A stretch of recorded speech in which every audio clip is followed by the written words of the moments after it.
Imagine trying to cross, well, huge parts of a country, hitting its highest mountains, and doing it all with just your own power, your feet, and a bike.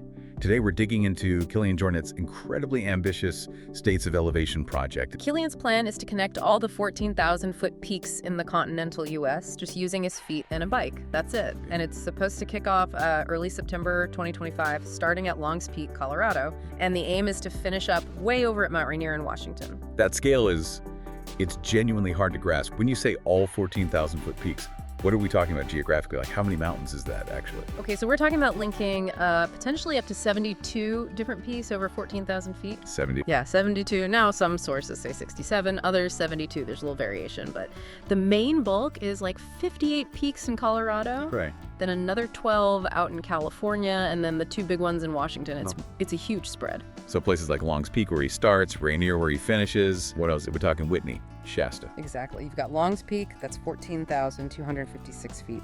Rainier, 14,411 feet. Mount Shasta, 14,179. And definitely Mount Whitney in California, the highest in the lower 48 at 14,505 feet. Plus, Mount Elbert in Colorado too, the highest there.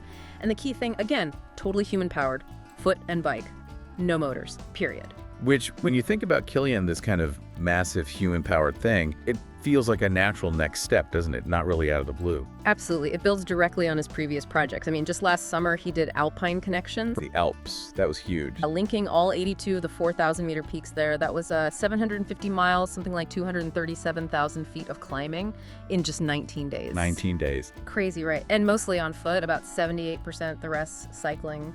He even said it was the most challenging thing I've ever done, but also maybe the most beautiful. And wasn't there a Pyrenees Traverse before that? Yep, in 2023. Climbed 177 peaks over 3,000 meters. He mentioned the focus there was really on the beauty of the route, maybe less on pure speed. And this is all alongside, his Summits of My Life project from years back, Everest twice in a week. It's an incredible trajectory, from pure peak bagging almost to these longer connected journeys. But what gets me is he does all this, and he's still, arguably the trail running GOAT.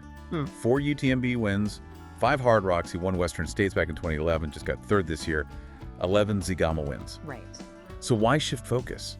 Why these massive solo human-powered things potentially over chasing another race win? What's the drive? Well, that's where it gets really interesting, I think. He talks about these projects having strong physical, but also cognitive and creative parts, Yeah. like a continued exploration for him. Exploration beyond just finding a new trail. Exactly. It's almost philosophical. Pushing limits, yes, but also connecting with the landscape in a deeper way. It's moving from just athletic performance to maybe something more like active meditation, or even a kind of art made through movement. The journey is the point. He called this project an excuse to explore the American West. That sounds like part of it too. Definitely. It's about experiencing the vastness here, the huge variety, alpine zones, forests, deserts, and the cultures within that landscape.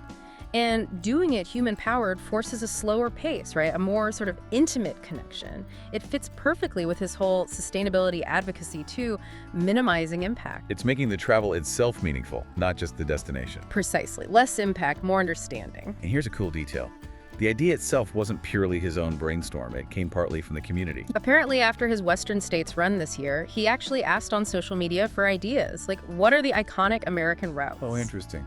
And people chimed in. Megan Hicks from Ironfar suggested stuff like Nolan's 14 in Colorado. And Kilian apparently took that to heart, saying something like, the best projects start with community wisdom, which led him to basically decide, okay, let's connect. Well, let's go for everything, all the 14ers. So States of Elevation, it's way more than just a physical challenge. It's this deep dive, this human-powered immersion into a whole landscape, pushing physical, sure, but also mental and creative limits. It makes you really think about how that kind of deep engagement, that slow, tough journey could completely change how you understand a place. It really does. And it kind of leaves you wondering, what states of elevation, what deeper connections could you seek out in your own world, your own learning, or whatever paths you're on? Something to think about.